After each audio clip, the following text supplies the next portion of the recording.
They say that in the village of nestled between the great baobab forest and the river of whispers, there are three kinds of people: the living, the dead, and those who exist somewhere in between. This is the story of Kofi a ghost who belonged to that third category, and how his forbidden love for a mortal woman shattered the ancient laws that separated the worlds of the living and the dead, changing the fate of an entire kingdom forever. Long before the colonial ships arrived on Africa's shores, before the great empires rose and fell, there existed a time when the boundary between life and death was as thin as morning mist. The ancestors walked among the living during the harvest festivals. Children played with spirits in the moonlight, and everyone understood that death was not an ending, but merely a transformation. But all of that changed because of one ghost's reckless heart and one woman's courage to love the impossible. Kofi had been dead for exactly 7 years when he first saw Ama at the riverside. She was washing clothes in the early morning, her voice rising in a melody so beautiful that even the fish stopped swimming to listen. The water itself seemed to pause in its endless journey to the sea, captivated by the haunting notes that carried across its surface like prayers to forgotten gods.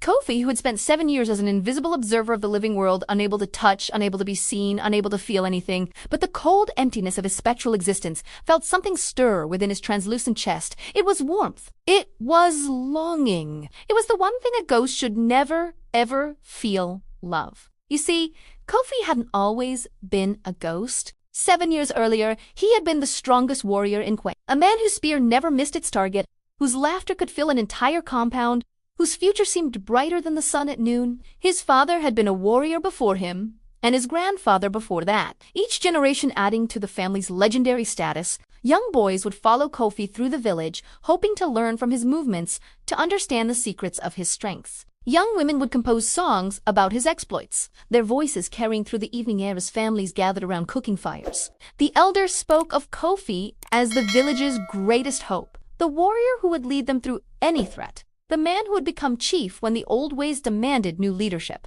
But pride, as the elders always warned, comes before the fall. During a hunting expedition in the forbidden baobab forest, Kofi had ignored the warnings of the village priestess, Nana, who had dreamed of danger lurking in the shadows of the ancient trees. She had called him to her compound 3 days before the hunt, burning sacred herbs and reading the patterns in the smoke. "The forest spirits are angry," she had warned him, her weathered hands trembling as she pointed to the signs. "They demand respect and offerings before any hunt. I have seen your death in the smoke, Kofi.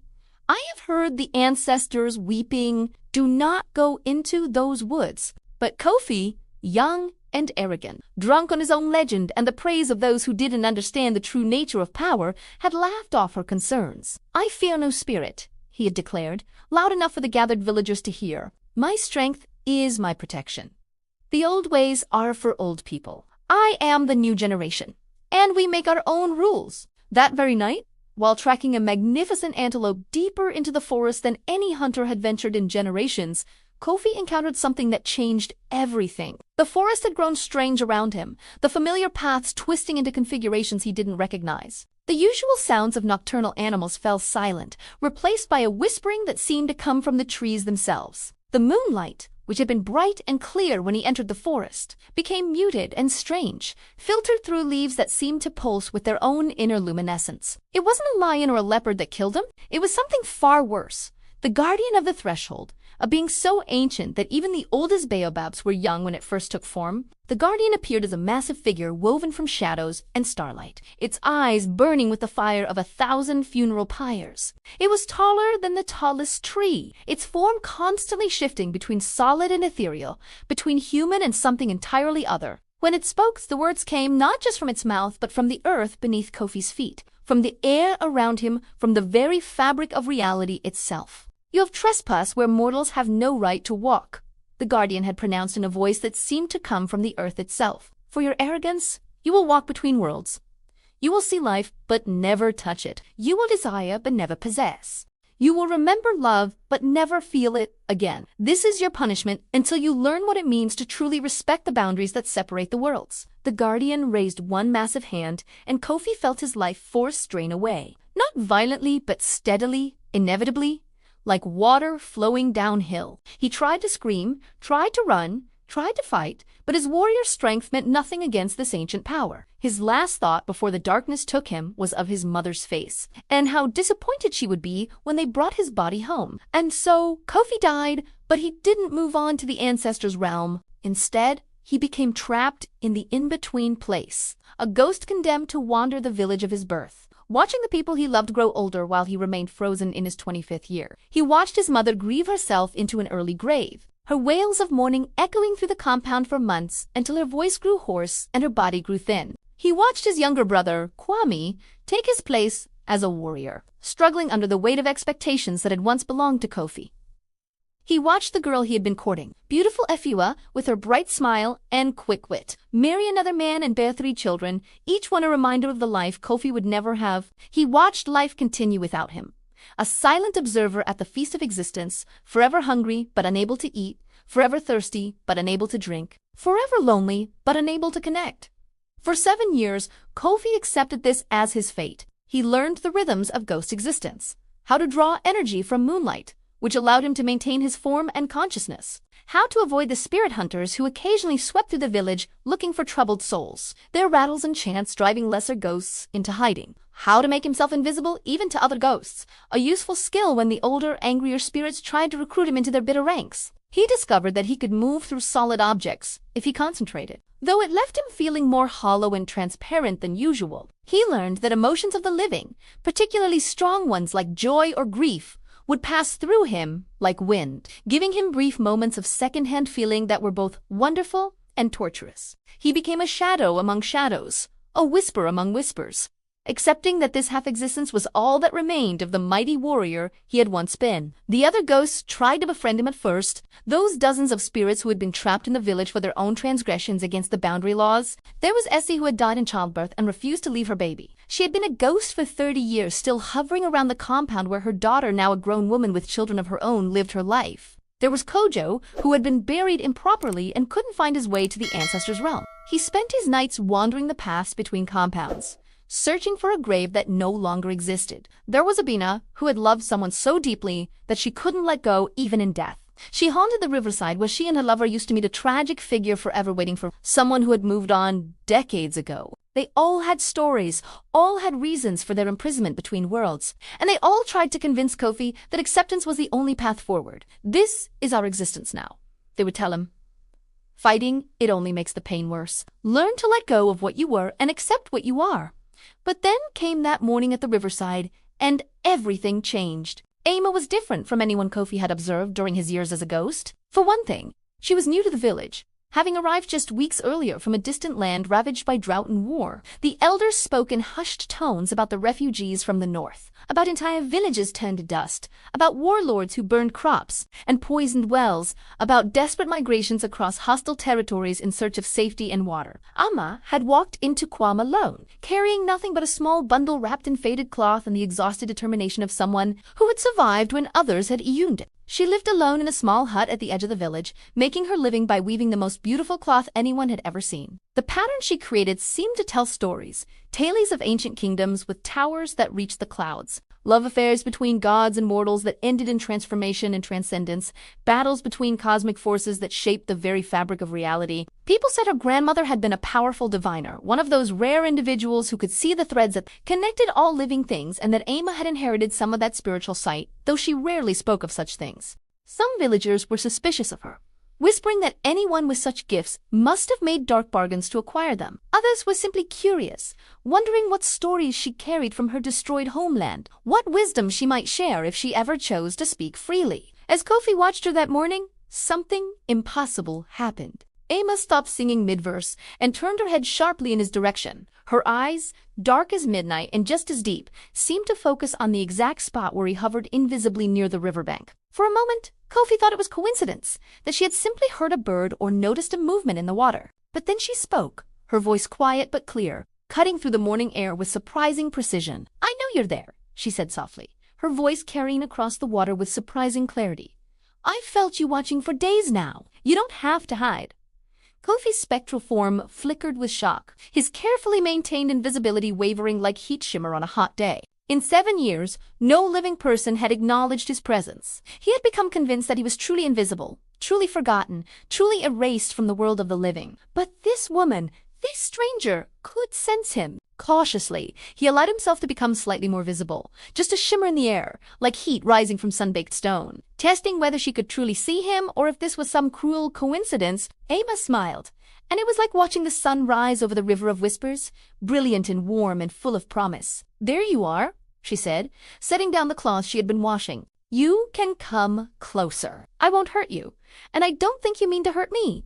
She paused, tilting her head thoughtfully, studying his partially visible form with the careful attention of someone who had learned to look beyond surfaces. "You're trapped, aren't you? Between worlds. I can feel the pull in you, the tension between wanting to stay and needing to go." My grandmother taught me to recognize that feeling.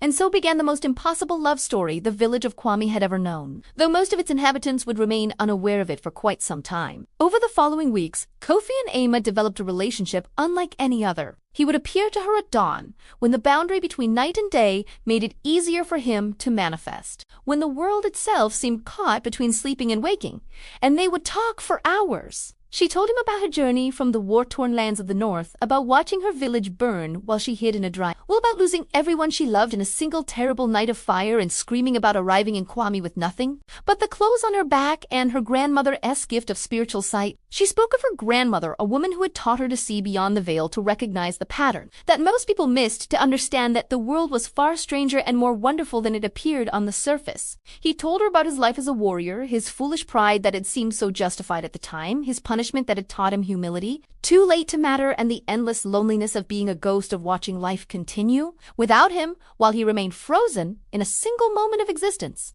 He described the peculiar torture of seeing without touching, of remembering sensations he could no longer feel, of existing in a state of perpetual almostness that was in some ways worse than simply ceasing to exist. "Why can you see me when no one else can?" Kofi asked one morning as they sat together on the riverbank, close enough that he could almost feel the warmth of her living body, though touching remained impossible. The morning mist was rising from the water, creating temporary shapes that reminded Kofi of other ghosts, other forgotten souls, and he wondered if Emma saw them too. Ama was quiet for a long moment, running her fingers through the water, watching the ripples spread out in perfect circles that intersected and interfered with each other in complex patterns. "My grandmother used to say that some people are born with one foot in each world. We see things others don't. We hear voices in the wind. We dream of places we've never been and remember lives we've never lived." She looked at him with those deep, dark eyes, and Kofi felt seen in a way he hadn't experienced since his death. "Maybe I was meant to find you, Kofi. Maybe there's a reason the spirits led me to this village, to this river at this exact time. My grandmother always said that the universe wastes nothing, that every meeting happens for a reason, even if we don't understand it at first." As the weeks turned to months, their connection deepened into something neither of them could deny. Kofi found himself able to manifest more fully in Emma's presence, becoming almost solid, almost real, as if her belief in his existence gave him substance that he couldn't achieve on his own. He could see the individual threads in the cloth she wove, count them if he wanted to, notice the tiny imperfections that made each piece unique. He could hear the precise rhythm of her heartbeat, that steady drumbeat that marked the difference between life and death. And it became his favorite sound in all the world. And most miraculous of all, he began to feel again the warmth of sunlight filtering through leaves, the coolness of morning mist on what passed for his skin, the bittersweet ache of longing that reminded him he had once been fully human. The other ghosts noticed the change in him and warned him to be careful, to remember the rules, to understand that connections with the living only led to greater pain. But Kofi couldn't stop himself, didn't want to stop himself, even knowing the danger. But their growing love did not go unnoticed. In the spirit world, where Kofi technically still belonged, the other ghosts began to whisper. They reported to the guardian of the threshold that one of their own was violating the fundamental law. He was falling in love with a living woman. Such connections were forbidden, they said, because they threatened the delicate balance between life and death. If the living and the dead could love each other, who would choose to stay in their proper realm? The boundary would collapse, chaos would reign, and the natural order would be destroyed. The guardian summoned Kofi to the baobab forest one night, manifesting as that same terrifying figure of shadow and starlight that had killed him 7 years earlier. "You were given a punishment to teach you respect for boundaries," the guardian thundered, its voice shaking the ground and sending small animals fleeing into the darkness. "Instead, you have crossed the greatest boundary of all. You have allowed a mortal woman to love a ghost. This cannot stand." Kofi, who had once been too proud to listen to warnings, had learned something during his years of loneliness and his months with Ama. He had learned humility, yes, but he had also learned that some things were worth fighting for, worth risking everything for, even if the odds of success were impossibly small, even if the price of failure was complete annihilation. "I understand that I broke the laws," he said, his voice steady despite his fear, despite the overwhelming power that radiated from the guardian like heat from a furnace. "But I've also learned something you didn't intend to teach me. Love doesn't respect boundaries. It doesn't care about the rules we make to organize our understanding of the universe. It simply is existing in its own dimension beyond our attempts to control or limit it." The guardian's eyes blazed brighter, and the temperature around Kofi dropped until frost began forming on the nearby leaves. "Love between the living and the dead is an abomination. It is unnatural. It is dangerous to the fundamental order that keeps existence from collapsing into chaos." "Is it?" Kofi challenged, drawing on reserves of courage he didn't know he still possessed. "Or is it just something you fear because you can't control it? You punished me for not respecting boundaries. But maybe the real lesson is that some boundaries shouldn't exist. Maybe the wall you've built between life and death is the real abomination, the real violation of natural law. The ancestors used to walk among the living. Children used to play with spirits. Death used to be a transformation, not a separation. You've turned it into a prison." Before the guardian could respond, something extraordinary happened. Ama appeared in the forest, stepping between the ancient baobabs with a confidence that suggested she belonged there, as if she had walked these paths in dreams and was simply manifesting them in reality. Behind her walked Nana Akasua, the village priestess, her staff tapping against the earth with each step, the sound resonating with power that made even the guardian pause. And behind them came the ghosts, dozens of spirits who had been trapped like Kofi, unable to move on, unable to go back. Caught forever in the in-between place. All of them drawn by the promise of something changing, something finally breaking the cycle of their imprisonment. "The boundary between life and death has been broken for generations," Nana Akasawa declared, her old voice carrying the weight of authority earned through decades of service to the spiritual realm. "Not because of love, but because of you, guardian. You've trapped souls who should have moved on to the ancestors' realm. You've kept them here, suffering as punishment for small transgressions, for minor violations of rules that were meant to guide, not imprison. You've become judge, jury, and jailer when that was never your purpose. Your purpose was to guide souls through the transition, to help them understand their transformation, not to trap them in eternal punishment for momentary failings." The guardian's form seemed to waver, as if seeing its reflection in a mirror for the first time in centuries, as if confronting truths it had been avoiding through the endless repetition of its duties. "I was maintaining order. I was protecting the balance that keeps the world separate and distinct. You were maintaining control," Ama said softly, stepping forward until she stood directly before the towering figure, showing no fear despite the obvious danger. "But love isn't about control. It's about connection. It's about recognizing that we're all part of the same story, whether we're living or dead, human or spirit, broken or whole. Separating the worlds doesn't create balance. It creates loneliness and loss and endless suffering for those caught between." She reached out her hand toward Kofi, and miraculously, impossibly, he was able to take it. Her fingers felt warm and real in his, solid and alive in a way he hadn't experienced in 7 years. And for the first time since his death, he felt truly alive, truly present, truly himself. What happened next would be told and retold in the village of Kwame for generations, becoming one of those stories that defined a people, that shaped their understanding of life and death and love. The guardian of the threshold, that ancient being who had stood between worlds since time immemorial, began to change. The shadows that composed its form started to shimmer and shift, revealing something hidden beneath. Not a monster, not a demon, but a soul, just as trapped as Kofi and the others. A soul who had forgotten its original purpose and lost itself in the role it had played for so long, who had become the very thing it was meant to protect against a barrier instead of a bridge. "I don't remember anymore," the guardian whispered, its terrible voice becoming almost human, filled with a vulnerability that seemed impossible from such a powerful being. "I don't remember who I was before I became this. I don't remember when I stopped guiding and started punishing. I don't remember when I forgot that boundaries are meant to be crossings, not walls. I do unremember when I became so afraid of chaos that I created a different kind of chaos, one made of isolation and endless longing. Nana Akasawa approached the guardian with surprising tenderness, moving as one might toward a frightened child rather than an ancient cosmic force. "Then it's time to remember," she said gently. "It is time to let go of what you've become and return to what you were meant to be. A guide. A guardian, yes, but one who helps souls find their way, not one who traps them in eternal punishment. The universe needs bridges, not walls. It needs connections, not separations."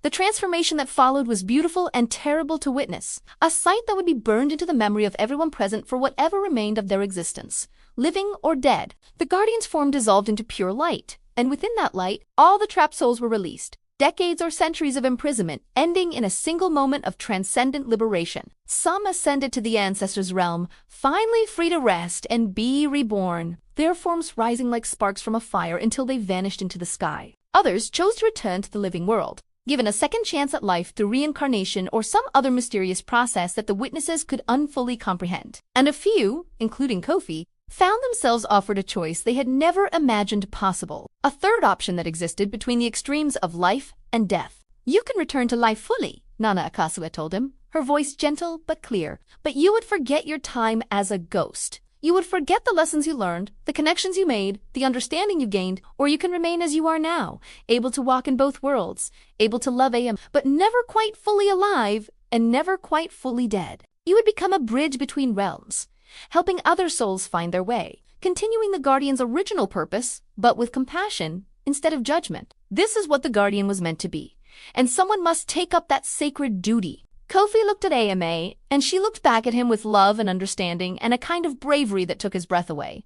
If ghosts could be said to breathe, "What do you want?" she asked, though he suspected she already knew the answer. "I want you," he said simply, with the kind of honesty that only comes from having nothing left to lose. "And I want to make sure no other soul suffers as I did, trapped and alone and forgotten. If I can do both by walking between worlds, then that's what I'll do. If I can turn my punishment into purpose, my isolation into connection, my pain into healing for others, then maybe these 7 years of suffering will mean something." Ama smiled through tears, and it was the most beautiful thing Kofi had ever seen. More beautiful than any sunset, any starry sky, any triumph he had achieved as a warrior. "Then I'll walk with you. My grandmother's gift makes me a bridge too. We'll do this together, as we should have been doing all along." And so Kofi and Ama became the new guardians of the threshold, but they were different from what had come before, shaped by love instead of fear, guided by compassion instead of rigid law. They didn't punish or trap. Instead, they guided. They helped confused spirits find their way to the ancestors' realm, offering comfort and direction instead of judgment. They comforted the dying and eased their passage, holding their hands in those final moments so no one had to face the transition alone. They reminded the living to honor the dead not through fear, but through love and memory and celebration of the connections that death couldn't truly sever. And yes, they loved each other, proving that love could exist between worlds, that it could bridge any gap, cross any boundary, heal any wound, transform any reality. The village of Kwame changed after that night in the baobab forest, transformed in ways both subtle and profound. The wall between life and death became more permeable, more natural, more like what it had been in the ancient times before. Fear and misunderstanding had hardened it into an impenetrable barrier. People no longer feared ghosts, and ghosts no longer envied the living. The harvest festivals became true celebrations where the living and the dead could dance together, their movements interweaving in patterns that told stories without words. Children grew up understanding that death was not an ending, but a transformation. And that love was the thread that connected all forms of existence, the fundamental force that held the universe together despite entropy and change and time's endless march. Years passed, and the story of the ghost who fell in love and changed everything became legend, spreading far beyond Kwame to neighboring villages and distant kingdoms, carried by travelers and storytellers who understood its power. Some said AMA eventually joined Kofi fully in the spirit realm, her time as a living woman ending naturally and allowing her to continue their work from the other side of the threshold. Others claimed they both found a way to return to mortal life, growing old together in happiness, bearing children who inherited their gifts of sight and compassion. Still others insisted they remained as they were, eternal guardians walking between worlds, their love a beacon showing others that boundaries are meant to be bridges, that separation is illusion, that everything and everyone is connected in ways deeper than we can see or understand. But everyone agreed on one thing. The world was better because Kofi dared to love when love seemed impossible, because Aima had the courage to love him back despite all the reasons not to, and because they both understood that the most powerful force in existence isn't death or life, darkness or light, order or chaos, but the connections we forge with each other across all boundaries, through all obstacles, beyond all limitations that would keep us apart. In the village of Kwame, where the great baobab forest meets the river of whispers, they still tell this story. They tell it to remind themselves that love is always possible, always worth fighting for, always capable of changing everything. They tell it to honor those who came before and those who will come after. And they tell it because some stories are too important to forget, too powerful to let fade, too true to remain unspoken. This is the tale of the ghost who fell in love and changed everything. This is the tale of boundaries crossed and walls broken. This is the tale of two souls who proved that love is the greatest magic of all, stronger than death, deeper than life, eternal as the stars that watch over both the living and the dead. And somewhere in this space between heartbeats, in the moment between sleeping and waking, in the threshold between this world and the next, Kofi and Ama continue their work. They guide souls who are lost and confused. They comfort the grieving who don't know how to say goodbye. They remind us all that love never dies. It only transforms, finding new ways to shine, new bridges to cross, new stories to tell. This is their story. This is our story. This is the eternal story of love that refuses to be bound by anything, not even death itself.